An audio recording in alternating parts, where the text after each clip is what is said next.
luminosas pegadas do Cordeiro. És o grande timoneiro de um barco chamado Brasil. Ó Brasil, grande esperança, berço da fraternidade, erga bem alta esta bandeira, Deus, Cristo e caridade. Erga bem alta esta bandeira, Deus, Cristo e caridade. Ismael, ó Ismael, Ismael, ó Ismael, nas luminosas pegadas do Cordeiro. És o grande timoneiro de um barco chamado Brasil. Ó Brasil, grande esperança, berço da fraternidade, erga bem alta esta bandeira, Deus, Cristo e caridade. Erga bem alta esta bandeira, Deus, Cristo e caridade. Ismael, ó Ismael, Ismael, ó Ismael. Querido Jesus, nós agradecemos pela companhia, pelas vibrações de amor que nos enviastes. Senhor Jesus, nós confiamos tanto em vós. Te amamos, Senhor, com o nosso jeitinho torto de ser. Somos gratos, com certeza. Sabemos, Senhor, que mesmo tendo fé, confiando, passaremos pelos momentos de dor. Aí é que entra a fé e a confiança na espiritualidade maior, porque nos dá condições para superarmos esses momentos de dor. Nos ensina como devemos nos comportar nesse momento necessário. São esses momentos que, com certeza, se soubermos ser resilientes, resignados, nos libertaremos do peso que sentimos estar excessivos. Que saibamos nos recolher e refletir o porquê da dor que está nos visitando. E acima de tudo, Senhor, aconteça o que acontecer, estejamos sempre contritos contigo, porque o Senhor é a luz que nos guia, é o seu amor por nós que nos sustenta, é o chão que sabemos que podemos caminhar com segurança, que a alegria, o otimismo possa ser nosso combustível diário, porque tudo irá se tornar mais fácil. A melancolia e a tristeza só atrapalham, só nos coloca para baixo e acaba afastando aqueles que nos querem bem. Jesus, o que nós desejamos para essa noite, que todos encontrem uma fresta de luz e paz para o descanso do corpo físico. E o seu espírito possa ser levado para algum lugar necessário para o seu refazimento. E ao amanhecer, possa estar mais confiante nas situações que precisa enfrentar. Obrigada, Jesus, por mais essa oportunidade, Senhor. Que assim seja. Boa noite, meus irmãos. A leitura do Evangelho dessa noite está em 2 Coríntios, capítulo 4, versículo 1 ao 4. Por isso, tendo este ministério, segundo a misericórdia que nos foi dada, não desanimamos.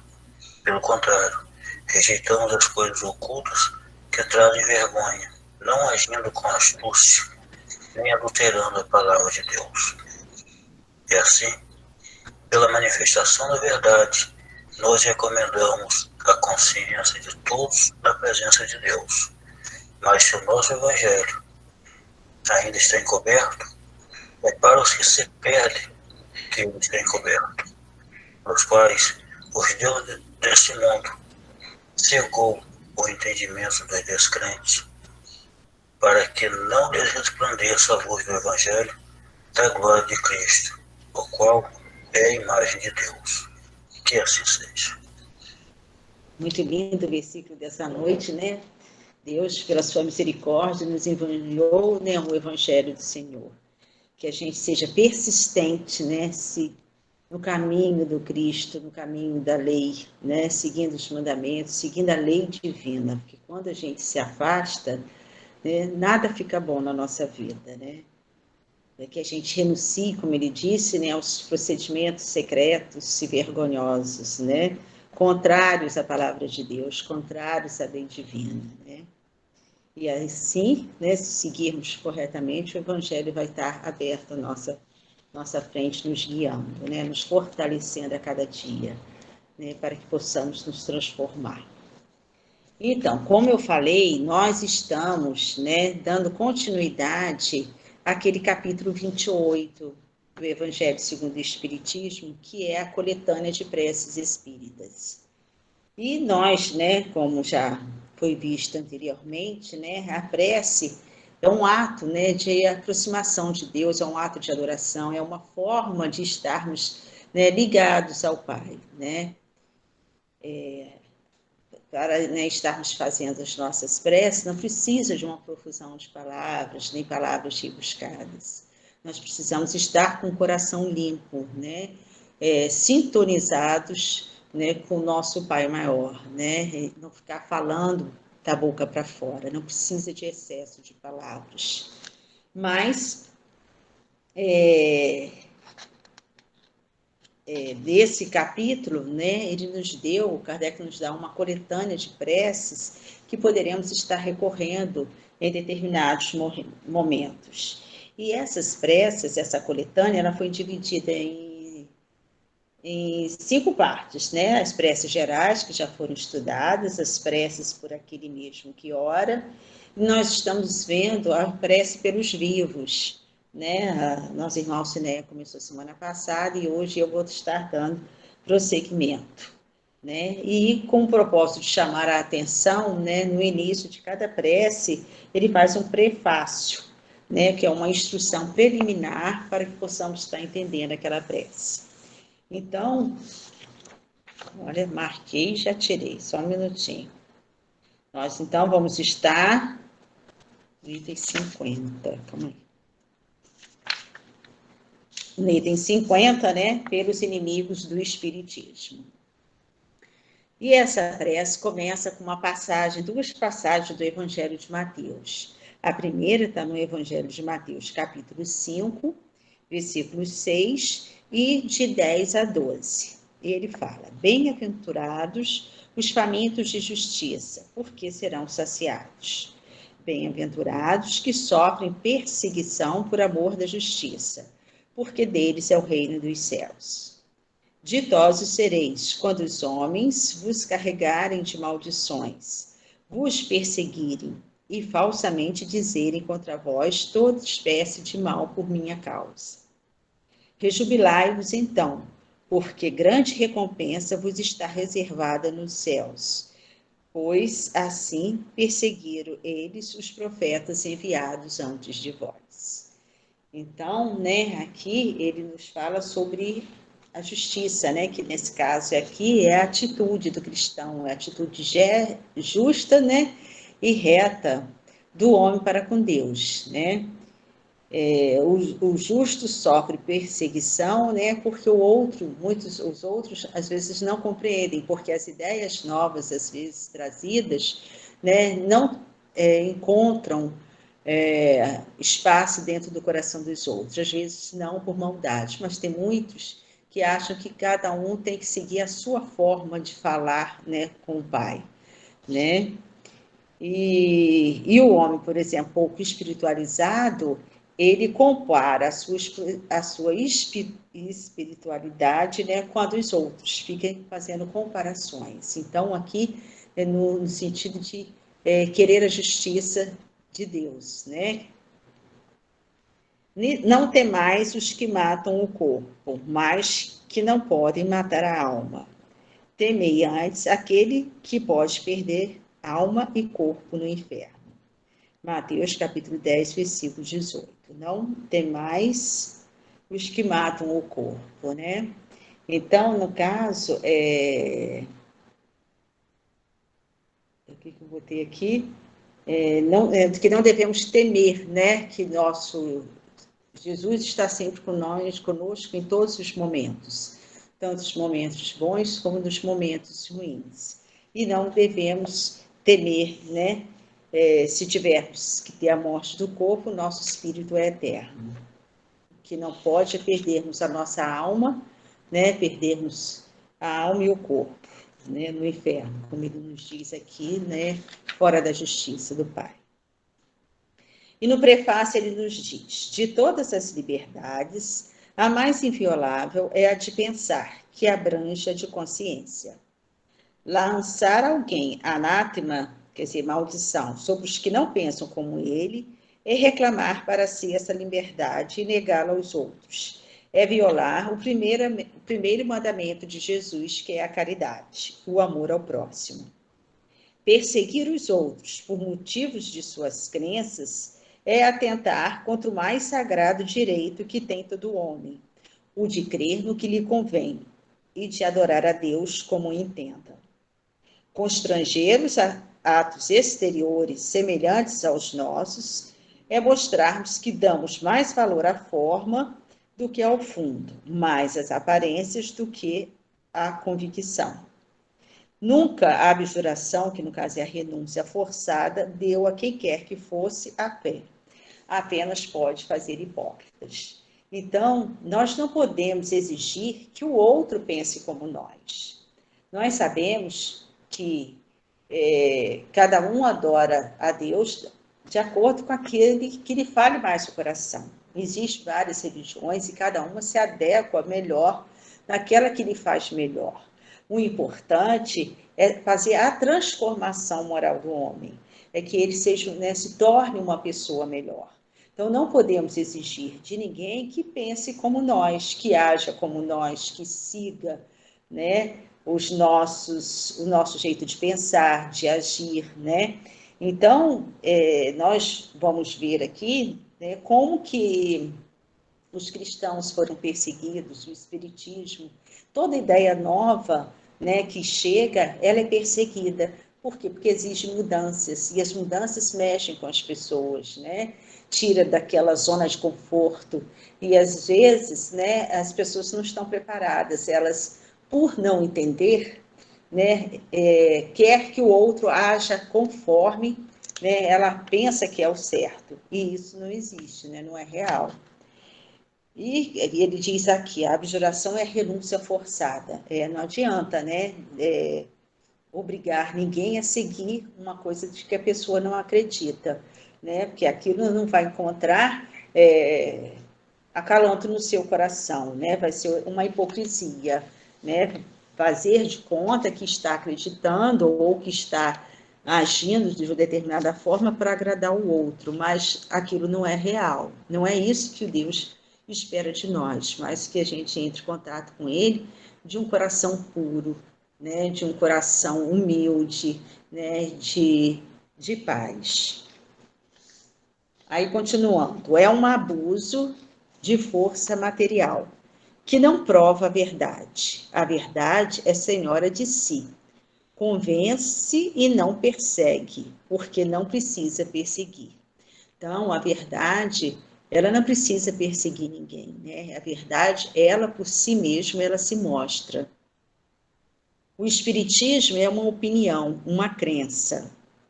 Fosse até uma religião, porque se não teria liberdade de se dizer espírita, como se tem a de se dizer católico, protestante ou judeu, adepto de tal ou qual doutrina filosófica, de tal ou qual sistema econômico. Essa crença é falsa ou é verdadeira? Se é falsa, cairá por si mesmo, visto que o erro não pode prevalecer contra a verdade, quando se faz luz nas inteligências. Se verdadeira, não haverá perseguição que a torne falsa. Então, toda ideia nova, né, ela pode sofrer perseguições. Se ela for uma ideia falsa, ela vai se diluir. Mas se for algo verdadeiro, né, ela vai permanecer, né? E como ele nos diz aqui, temos a liberdade de nos dizer espíritas, como todos têm a liberdade de se dizer, né, protestante, pagãos, ou o que seja, né, se aquilo dizer ao coração do outro, né? A perseguição é o batismo de toda ideia nova. Então, toda ideia nova, ela sofre perseguições, né? Porque ela gera mudanças. Grande e justa, e cresce com a magnitude e a importância da ideia. Então, quanto maior, né, a ideia, né, a importância dela, maior é a perseguição. O furor e o desabrimento dos seus inimigos são proporcionais ao temor que ela lhes inspira. Tal a razão porque o cristianismo foi perseguido outrora, e porque o espiritismo é hoje, com a diferença, todavia, de que aquele o foi pelos pagãos, enquanto o segundo o foi por cristãos. Passou o tempo das perseguições sangrentas, é exato. Contudo, se já não matam o corpo, torturam a alma, atacam-no até nos seus mais íntimos sentimentos, nas suas mais caras afeições. Lança-se a desunião nas famílias, excita-se a mãe contra a filha, a mulher contra o mundo, investe-se mesmo contra o corpo, agravando-se-lhe as necessidades materiais, tirando-lhe-se o ganha-pão para reduzir pela fome o crente. E aí ele nos diz para nós olharmos o capítulo 23, itens de 9 a 13. Nesse capítulo 23, que já foi estudado anteriormente, ele vai nos falar muito sobre isso, né? Sobre, esse aqui, capítulo 23, de 9 e seguinte, né? Sobre essa ideia de que as ideias novas, elas sofrem resistência. Quanto mais forte, quanto mais ela for mudar a sociedade, os interesses, mais ela incomoda, e aí, né, ela mais é perseguida. Então, assim como, né, o cristianismo, né, o Cristo sofreu tantas perseguições, o espiritismo também, né? E aqui no item, esse item era do capítulo 23, que fala sobre a estranha moral, né? Esse tópico que ele fala, o 9 é não vim trazer a paz, mas a divisão.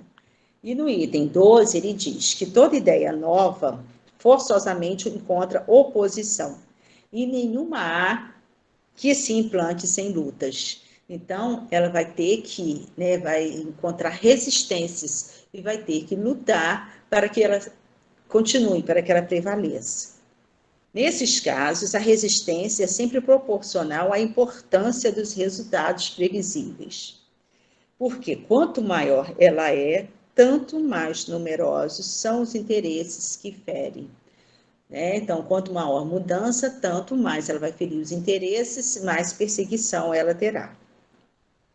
Se for notariamente falsa, então vamos dizer que surge uma ideia falsa.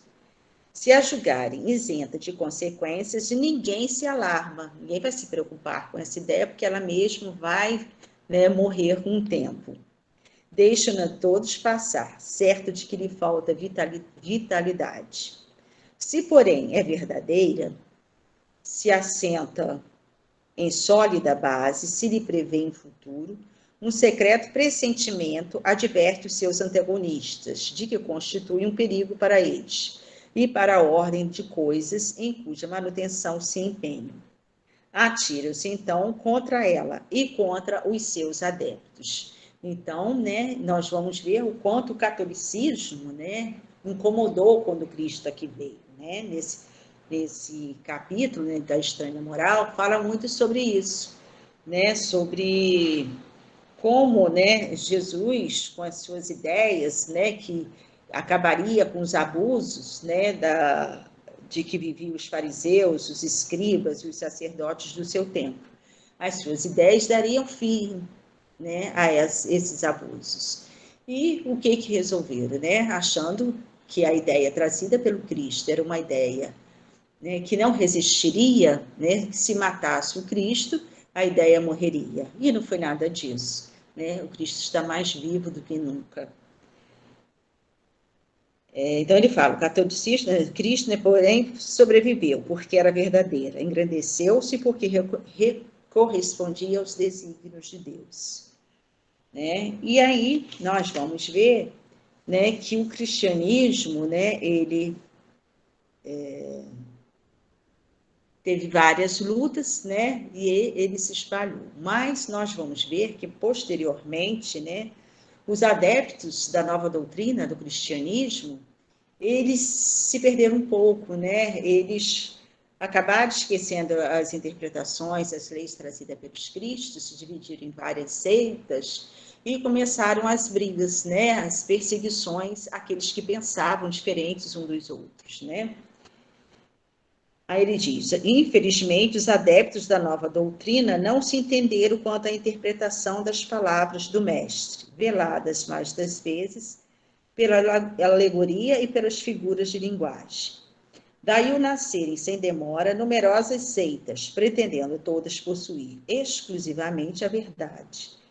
E não bastaram 18 séculos para pô-las de acordo, esquecendo, né, o mais importante dos preceitos divinos, o que Jesus colocou por pedra angular, né, do seu edifício, e como condição expressa da salvação, a caridade, a fraternidade e o amor ao próximo. Né? Então, aí nós tivemos as Guerras Santas, a Santa Inquisição, até hoje nós temos muitos conflitos religiosos, né? E nós vemos com isso, né, que o espiritismo, mais tarde, ele também vai sofrer essas perseguições. Quando Kardec, né, veio realizar, na época, né, que trouxe a sua mensagem trazida pelos espíritos, né, nós temos, por exemplo, em 1861, né, o bispo de Barcelona queimou os livros de Kardec, né, as ideias novas. Kardec, ele não veio contradizer as leis, né, do Cristo, pelo contrário, ele veio esclarecer várias, né, verdades ditas pelo Cristo, ele veio ampliar, né, o espiritismo, né, é o consolador prometido pelo Cristo, né? E ele também nos diz aqui que na época teve várias campanhas de difamação do espiritismo, né? O espiritismo chegou no Brasil em 1860 e encontrou grande resistência também, porque logo assim que ele chegou, várias pessoas, né, gostaram, adotaram e tal. E no Código Penal de 1890 chegou a classificar o espiritismo como crime. E até hoje, né, nós vemos muitos, como vamos dizer, preconceitos, né, contra o espiritismo. E ele diz também, né, como ele falou aqui, que separava, né, que a doutrina que separava, que nós lemos aqui, os irmãos e tal, porque por causa dessas diferenças de seitas, né, e as pessoas querem impor, né, as suas ideias. Então, Cristo falou, né, não creiais que a minha doutrina se estabeleça pacificamente. Ela trará lutas sangrentas, tendo por pretexto o meu nome, porque os homens não me terão compreendido, ou não me terão querido compreender. Então, não é Jesus que traz lutas nenhuma, é o homem, né, ainda pela sua imaturidade espiritual, né, pelo seu desejo de poder, né, que provoca essas lutas. Os irmãos separados pelas suas respectivas crenças desembainharão a espada um contra o outro e a divisão reinará no reino de uma mesma família, cujos membros não partilhem da mesma crença. Então, é nesse sentido que ele quis nos dizer ali, né? E também nos diz que o Espiritismo hoje enfrenta, né, como o cristianismo, né, o orgulho, né, que tem para... Ele diz que o Espiritismo vem realizar na época prevista as promessas de Cristo, entretanto, não pode fazer sem destruir os abusos. Como Jesus, ele toca com orgulho, egoísmo, ambição, cupidez, fanatismo, cego, os quais, levados às suas últimas trincheiras, tentam barrar-lhe o caminho, né? Como nós vimos aqui no século XVIII, que nós mostrei aqui como tinha esses tipos de comportamento, né? Hoje mais são as guerras morais, os preconceitos, né? Não temos tantas guerras dessa forma sanguinolentas, né? Continuando. Espíritas, não vos aflijais com os golpes que vos desfiram, pois eles provam que estáis com a verdade. Então, que a gente não desista, né, pelas palavras contrárias à nossa fé, que sejamos perseverantes, né, na nossa fé espiritual, na vida futura, na lei de ação e reação, né, todas as leis que o Espiritismo nos traz, né, o consolo que nos é dado, né. Se assim não fosse, deixar-vos-iam tranquilos e não vos procurariam ferir, né? Se não estivessem incomodando, não estariam combatendo. Constitui uma prova para a vossa fé, porquanto é pela vossa coragem, pela vossa resignação e pela vossa paciência que Deus vos reconhecerá entre os seus servidores fiéis, a cuja contagem ele hoje procede, para dar a cada um a parte que lhe toca, segundo suas obras. A exemplo dos primeiros cristãos, carregai com altivez a vossa cruz. Crede na palavra do Cristo que disse: bem-aventurados que sofrem perseguição por amor de justiça, por amor do Pai, que é o reino dos céus. Que deles é o reino dos céus. Não temais os que matam o corpo, mas que não podem matar a alma, porque o nosso espírito é eterno, né? Ele também disse: amai os vossos inimigos, fazei bem o que vos fazem mal.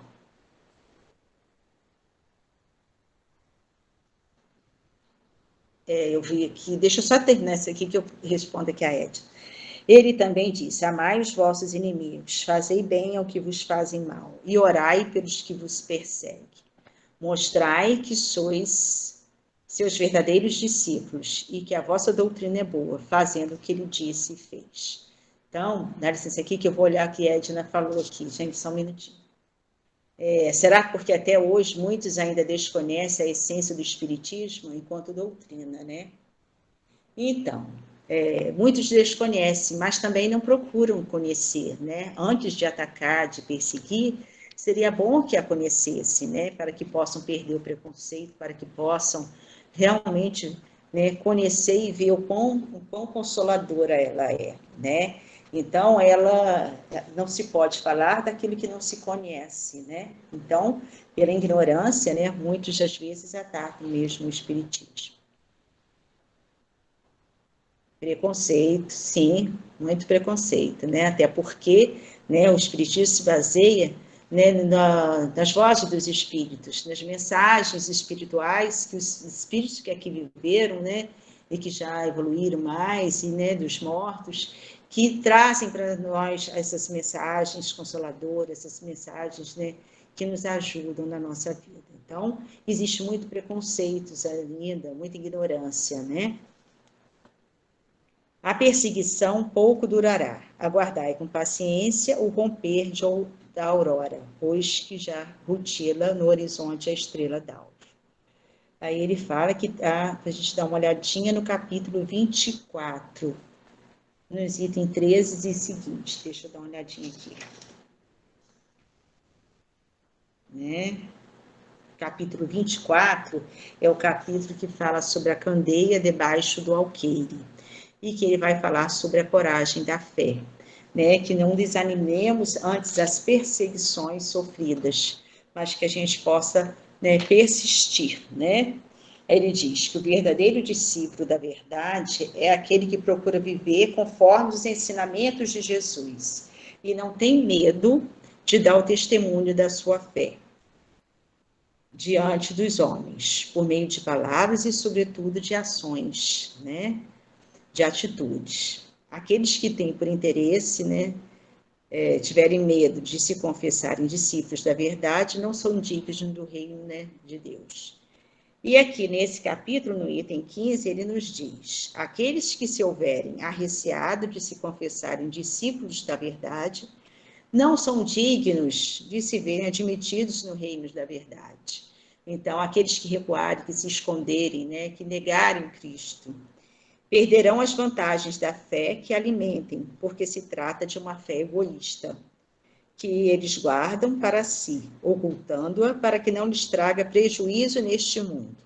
Ao passo que aqueles que, pondo a verdade acima de seus interesses materiais, a proclamam abertamente, trabalham pelo seu próprio futuro e pelo dos outros, né? Aí ele nos diz que assim devemos, né, com os adeptos do Espiritismo. A doutrina não, que professo não é do que o desenvolvimento e aplicação do Evangelho. Também a eles se dirigem as palavras do Cristo. Eles semeiam na terra o que colherão na vida espiritual. Colherão lá os frutos de sua coragem ou de sua fraqueza, né? E aqui, vou ler essa precezinha aqui que ele nos passou. Senhor, né, que está aqui no item 53, tu nos disseste pela boca de Jesus, o teu Messias, bem-aventurados que sofrem perseguição por amor da justiça. Perdoai os vossos inimigos, orai pelos que vos persigam. E ele próprio nos deu o exemplo, orando pelos seus algozes. Seguindo esse exemplo, meu Deus, imploramos a tua misericórdia para os que desprezam os teus sacritíssimos preceitos, únicos capazes de facultar a paz neste mundo e no outro. Como Cristo, também nós te dizemos: perdoa-lhes, pais, que eles não sabem o que fazem. Então, né, o Cristo sempre nos proclamou, né, a perdoarmos infinitas vezes. Perdoarmos, né, aqueles que são, né, por ignorância contra o Espiritismo, que têm, né, os preconceitos ou falam alguma coisa, assim como devemos perdoar os nossos irmãos infinitas vezes. Né? Ele não está aqui nos falando.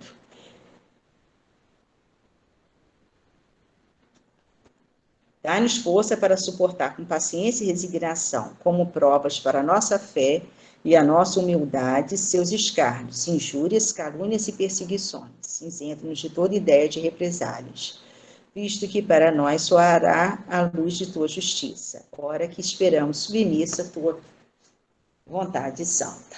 Né? Então, é uma forma de orar, né, pelo, como ele nos diz aqui, pelos inimigos do Espiritismo. A outra prece que nós veremos é por uma criança que acaba de nascer. Então, nós sabemos que somos espíritos eternos, né, que nascemos simples e ignorantes e que encarnamos ou reencarnamos diversas vezes para que possamos dar continuidade, né, para que a nossa evolução, para que possamos prosseguir. Né? Às vezes, né, cometemos vários erros e temos, pela misericórdia divina, oportunidades, né, de estarmos aqui, né, encarnados novamente, né, e poder sanarmos essas dificuldades, essas tribulações do passado. Então, a criança que acaba de nascer, o espírito que está ali, é um espírito eterno que já teve várias encarnações. Né? Aquele bebezinho lindo que a gente tanto ama, que tanto, né, nos faz sorrir, que tanto nos enche de amor. Ali, né, abriga um espírito que já viveu muitas encarnações. Né? Os pais ou os responsáveis por aquela criança, eles, né, têm a responsabilidade de estar zelando pelo seu adiantamento, né, pela sua pelos seus cuidados, né, para estar olhando para ele, vendo, né, reconhecendo as suas más tendências né, burilando aquele espírito. É uma oportunidade que o Pai nos dá, né, muitas vezes também de resgate, porque muitos filhos são resgates, são provas, né, são expiações de espíritos, né, em quem nós tivemos, né, algumas diferenças no passado. Então, é uma responsabilidade muito grande dos pais de estarem olhando, né, dos pais e dos responsáveis, de estarem olhando para aquele espírito e procurando sanar, né, procurando orientá-lo da melhor forma. A responsabilidade é grande, porque muito nos será cobrado quando voltarmos ao mundo espiritual e Deus nos perguntar o que fizemos com aquele espírito que era da nossa responsabilidade. Então, né, temos que, por mais que os amemos, né, temos que estar conscientes da nossa responsabilidade. E o prefácio nos diz: somente depois de terem passado pelas provas da vida corpórea, chegam à perfeição os espíritos. Então, né, como já disse anteriormente, nós vamos ter várias encarnações para que a gente possa ir se aprimorando, né? Somos ainda espíritos imperfeitos, nós aqui então que vivemos no planeta de provas e expiações, nós somos espíritos imperfeitos, né? Precisamos sanar muitos débitos, e só através das encarnações, né, que atingiremos a perfeição do espírito, né? São nos dadas oportunidades que a gente pode aproveitar ou não, né? Podemos passar pela encarnação e ficar estacionários, né? Não melhorar em nada, ou numa encarnação melhorar um pouco mais, né? Mas só através das encarnações neste ou em outro planeta que nós, né, atingiremos a perfeição.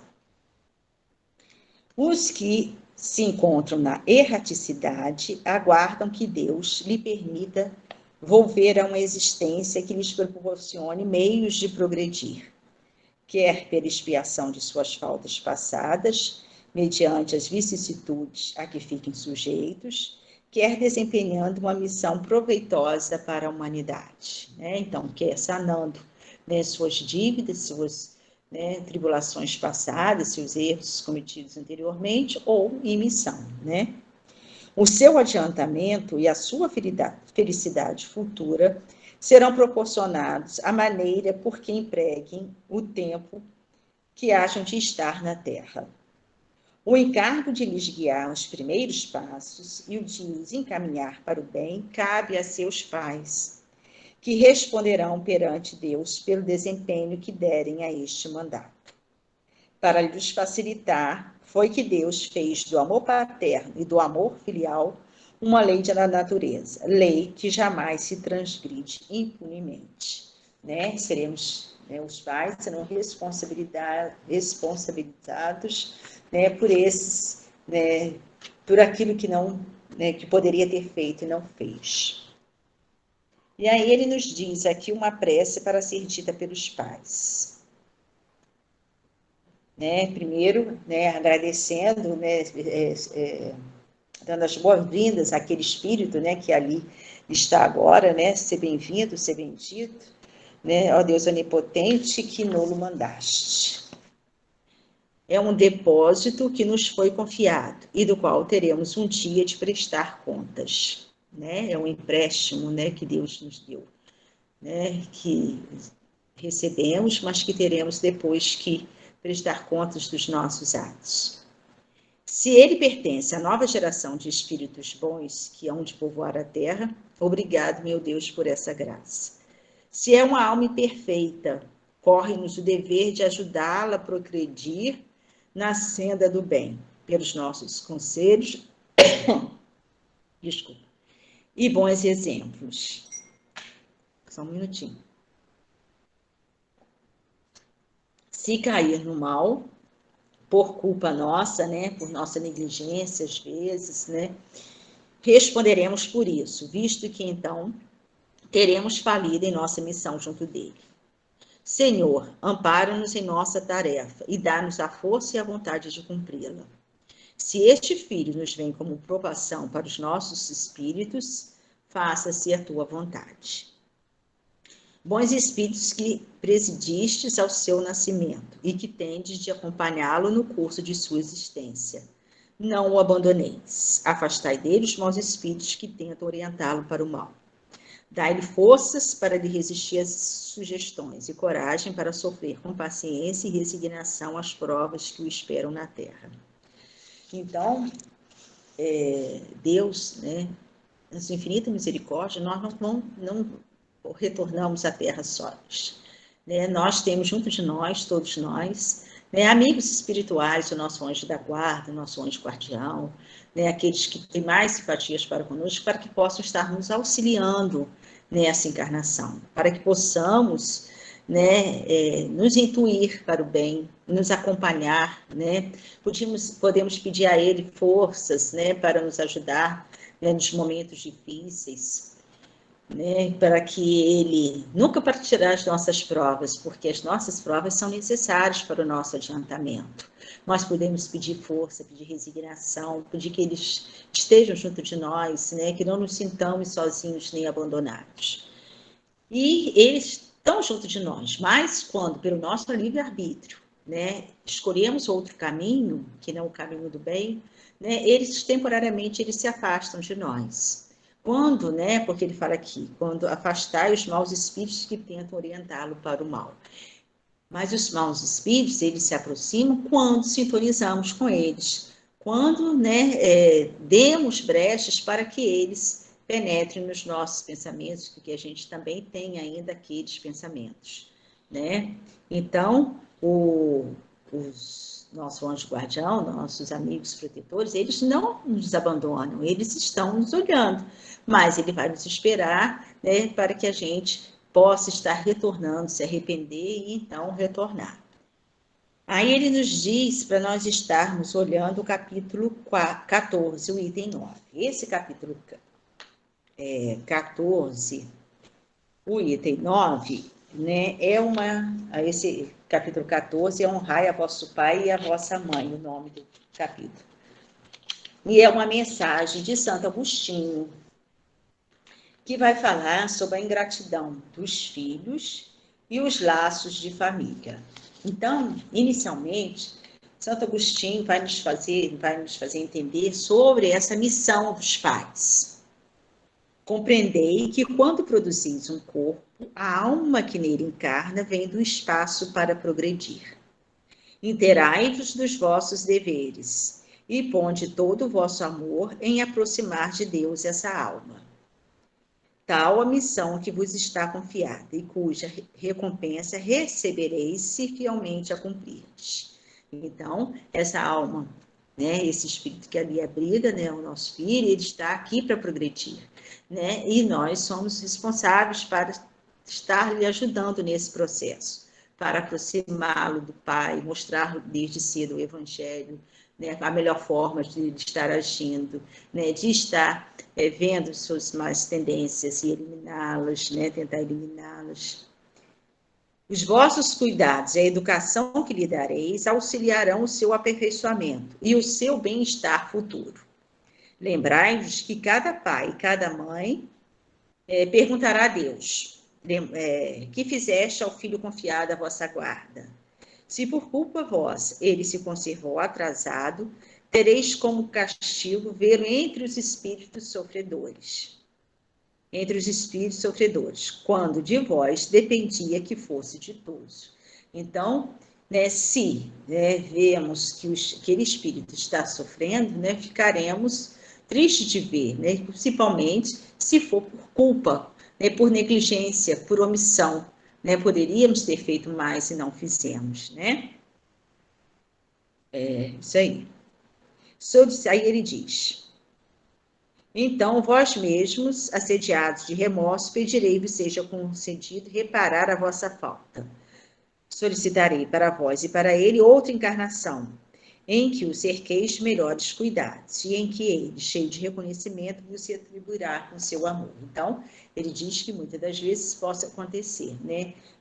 Esses espíritos sofredores, os pais pedem uma nova encarnação para que possa estar cumprindo, né, de melhor forma o seu papel. E ele também nos fala, deixa eu primeiro ver esse outro aqui. Desde pequenina, a criança manifesta os instintos bons ou maus que traz de sua existência anterior. A estudá-los, devem os pais aplicar-se. Todos os males se originam do egoísmo e do orgulho. Espreitem, pois, os pais que os menores indícios reveladores dos germes de tais vícios e cuidem de combatê-los, sem esperar que lancem raízes profundas. Então, aqui possam os pais estar observando seus filhos, vendo, né, se manifesta alguma má tendência que possa estar reparando. E aí ele nos diz também que muitas das vezes, né, ele nos diz que a ingratidão, né, é um dos frutos mais diretos do egoísmo, que revolta sempre os corações. E mais ainda, quando essa ingratidão é, né, dos filhos para com os pais. E ele vai nos dar um exemplo, né, de, às vezes, o que pode acontecer, né, numa família em que inexplicavelmente aquela criança, né, sente uma aversão pelos pais, né, é difícil o relacionamento familiar.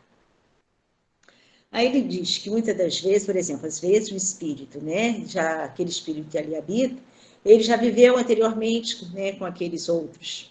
E ele, né, na erraticidade, né, ele procura, né, os seus desafetos, vê que estão encarnados, e como ele sabe que só através, né, da caridade, só através do perdão e do esquecimento das ofensas que ele melhorará, que ele progredirá, o espírito, né, pede para vir como filho, né, pede para estar ali naquela família. Quando ali está, né, muitas das vezes, né, às vezes aqueles, né, o espírito às vezes continua, né, ele tem as boas intenções, ele consegue, quando aqui encarnado, né, esquecer e realmente, né, vão seguir os caminhos, né, né, os pais vão conseguir fazer as suas funções e tal, e ele, né, vai perdoar. Mas, muitas das vezes, por mais que o espírito venha, né, querendo perdoar, ele fica assim, quando aqui chega, de uma forma inexplicável, com uma certa aversão, né, aquele sentimento ruim, né, ainda prevalece, como ele fala aqui. Dependerá, né, de sua maior ou menor persistência nas boas resoluções que tomou, né? Assim, conforme prevaleça ou não a resolução boa, ele será o amigo ou inimigo daqueles entre os quais foi chamado a viver, né?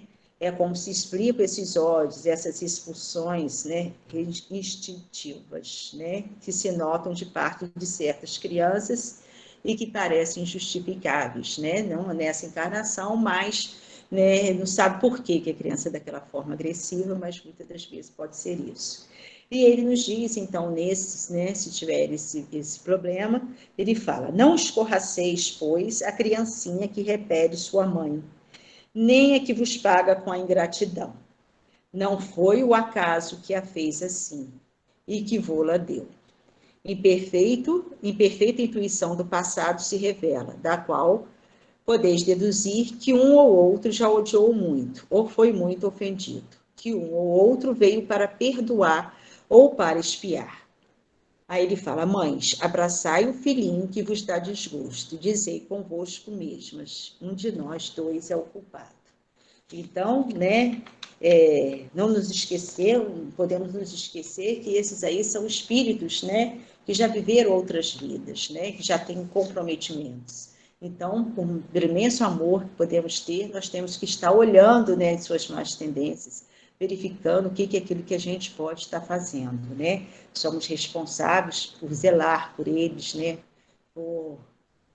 Além de estar, né, o seu progresso, também zelar pelo seu conforto. Vou ver se na 50 prece 55 eu não vou ler, não. Aí na 56 ele diz, né? Já prove permitir que o espírito dessa criança viesse de novo sofrer as provas terrenas, destinadas a fazê-lo progredir, dar-lhe luz, a fim de que aprenda a conhecer-te, amar-te e adorar-te. Faz pela tua onipotência que essa alma se regenere. e na fonte de tuas sábias instruções, que sob a égide do seu anjo guardião, a sua inteligência se desenvolva e amplie, e o leve a ter por aspiração aproximar-se cada vez mais de ti. Que a ciência do Espiritismo seja a luz brilhante que o ilumine, através dos escolhos da vida. Que ele, enfim, saiba apreciar toda a extensão de teu amor, que nos põe em prova para purificar-nos, né? Então, é sempre a prece dos pais para os filhos, pedindo a Deus, né, que o filho tenha sucesso nessa encarnação, né, que possa aproveitar, né, possa progredir, né, que os amigos espirituais estejam ao lado dele, o anjo, né, guardião, que o seu, né, possa estar acompanhando, né, que ele consiga entrar em sintonia, né, com o bem, com a verdade, né, com amor, com a fraternidade. E aí nós, né, vamos ver, então, a última prece desse, né, prece pelos outros, que é a prece por uma agonizante. E ele nos diz que a agonia é o prelúdio da separação da alma e do corpo. Pode dizer-se que neste momento o homem tem um pé neste mundo e um no outro. Então, no momento, né, que está desencarnando, né, entre que está lá e cá, né, vem um período de agonia para o espírito. É penosa, às vezes, a passagem para os que, muito apegados, se acham à matéria e viveram mais para os bens deste mundo do que para o outro, né? Quanto mais o espírito é apegado à matéria, é apegado aos bens materiais, é apegado à vida terrena, mais difícil é o desprendimento, né? Para aqueles né, esse aqui, né, vamos aí, viveram mais para os bens deste mundo do que para os do outro, ou cuja consciência se encontra agitada pelos pesares e remorsos. Para aquele cujos pensamentos, ao contrário, buscaram o infinito e se desprenderam da matéria, menos difíceis de romper-se são os laços que o prendem à terra. E nada tem de doloroso, né, de dolorosos seus últimos momentos. Apenas um fio liga, então, a alma ao corpo, enquanto que no outro profundas raízes a conservam presa ao corpo. Em todos os casos, a prece exerce ação poderosa sobre o trabalho de separação. E ele nos diz que a gente está olhando o céu e o inferno, né? A segunda parte, né, o capítulo 1, que vai falar sobre, como ele diz aqui, o passamento, que fala sobre a passagem no meu livro. E ele diz que a confiança na vida futura não exclui, né, as apreensões da passagem desta para outra vida, né? Muitas pessoas não temem a morte por si mesma, né? Daqui, né, lendo o livro, não temem a morte por si mesmo, mas é o receio daquele momento, do momento de transição, do momento de passagem, né? Quando vai sofrer, vai passar, né, fazer a travessia. Tem medo da dor, medo do que vai sentir, né? Não sabe o que vai encontrar, né? Então, gera, né, vários medos. E ele nos diz que a matéria, o nosso corpo é inerte, o corpo nada sente, né? A alma é que experimenta as sensações de prazer, né, e de dor. Durante a vida, toda a desagregação da matéria repercute na alma, que dela recebe uma impressão mais ou menos dolorosa. É a alma quem sofre, e não o corpo. Este não é senão um instrumento da dor. A alma é o paciente. E ele vai nos falar, ligado ao corpo, nós temos o perispírito, né, e o envoltório fluídico, né, da alma. Do qual, né, esse envoltório fluídico e o perispírito, eles nunca estão separados, né? Nem antes, nem depois da morte, e com o qual não faz, por assim dizer, senão um, porque um não se pode conceber sem o outro. Durante a vida, o fluido perispiritual penetra o corpo. Né? Então, durante a vida, através dos fluidos espirituais, através, né, do fio espiritual, vai passando fazendo as trocas entre o corpo, né, e o espírito, a alma e o corpo. Durante a vida, o fluido perispiritual penetra o corpo em todas as suas partes e serve de veículo às sensações físicas da alma. é também por esse intermédio que a alma atua sobre o corpo e dirige-lhe os movimentos. Mas, então, né, esse, né, é o corpo vivo, né, tem o corpo, o perispírito e o envoltório fluídico. Mas, no momento, né, na extinção da vida orgânica, provoca a separação da alma e do corpo, né, pela ruptura dos laços, do laço fluídico. E esse laço fluídico, ele não se faz, a ruptura não se faz de uma vez só, né, ela ocorre aos poucos.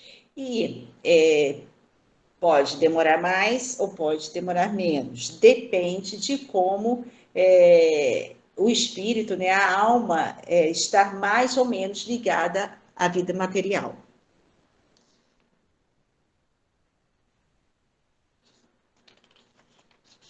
Aí também diz que no momento da passagem da vida corpórea para a vida espiritual, tem também o fenômeno da perturbação, né, que o corpo fica, que o espírito fica.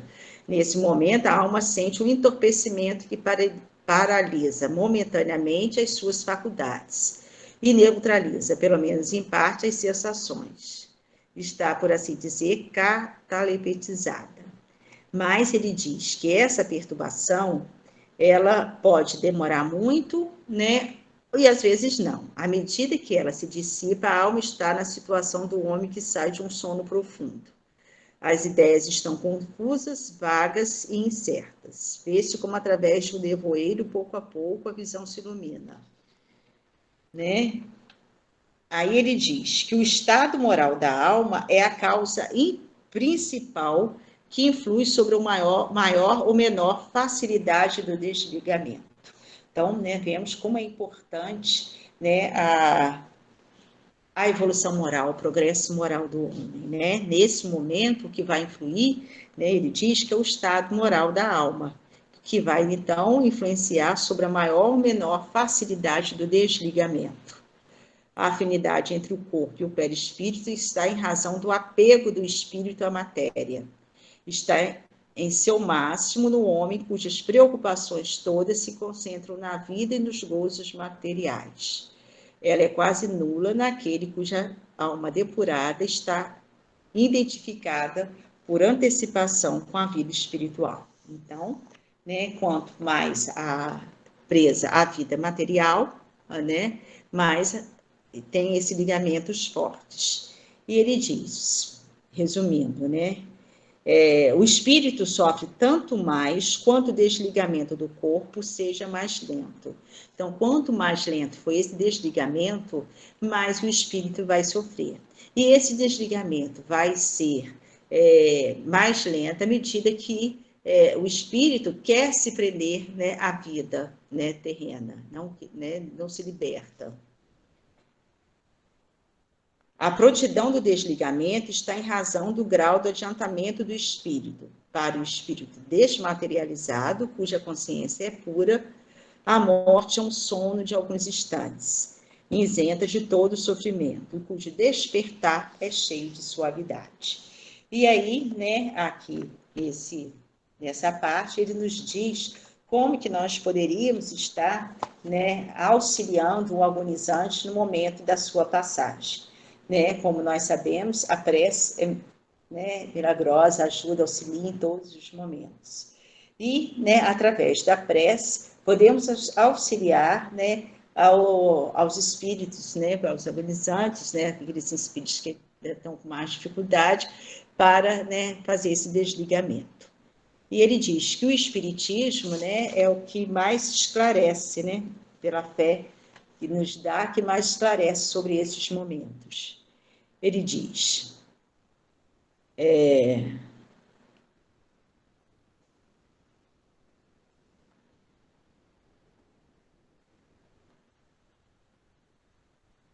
facilitar, né, a cada um os meios de facilitar o desligamento de outros espíritos no momento em que deixa o seu envoltório terrestre, e de abreviar a duração da perturbação pela prece e pela evocação. Pela prece sincera, que é uma magnetização espiritual, provoca-se uma desagregação mais pronta do fluido perispiritual. por uma evocação conduzida com sabedoria e prudência, e com palavras benevolentes e de encorajamento. Então, né, podemos estar nesse momento, né, que o Espírito está se desprendendo, né, através da prece, pedir ajuda, né, dos amigos espirituais, pedir a Deus, nosso Pai misericordioso, né, que envie os seus espíritos protetores, os espíritos de luz, para que possam estar ajudando, né, o desligamento daquele irmão, né, dos fluidos que ligam aquele irmão, né, a alma ao corpo, né, que possa estar auxiliando naquela passagem. Excita-o ao arrependimento, que somente pode abreviar-lhes os sofrimentos, né? E pedindo também, né, para que possa aquele espírito ver, né, se arrepender, né, se tiver. Aí a prece ele nos diz, então, como ele, vou repetir, né, em todos os casos, a prece exerce ação poderosa sobre o trabalho de separação, né, do corpo fluídico, né, do perispírito e da alma. Deus onipotente e misericordioso, aqui está uma alma prestes a deixar o seu envoltório terreno para volver ao mundo dos espíritos, sua verdadeira pátria. Dado-lhe seja fazer em paz, e que sobre ele se estenda a tua misericórdia. Bons espíritos que acompanhastes na terra, não o abandoneis neste momento supremo.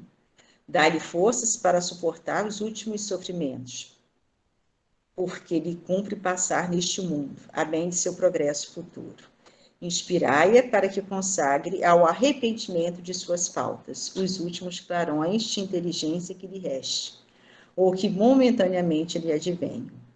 Dirigiu meu pensamento a fim de que atue de modo a tornar menos penoso para ela o trabalho da separação, e a fim de que leve consigo abandonar a terra as consolações da esperança.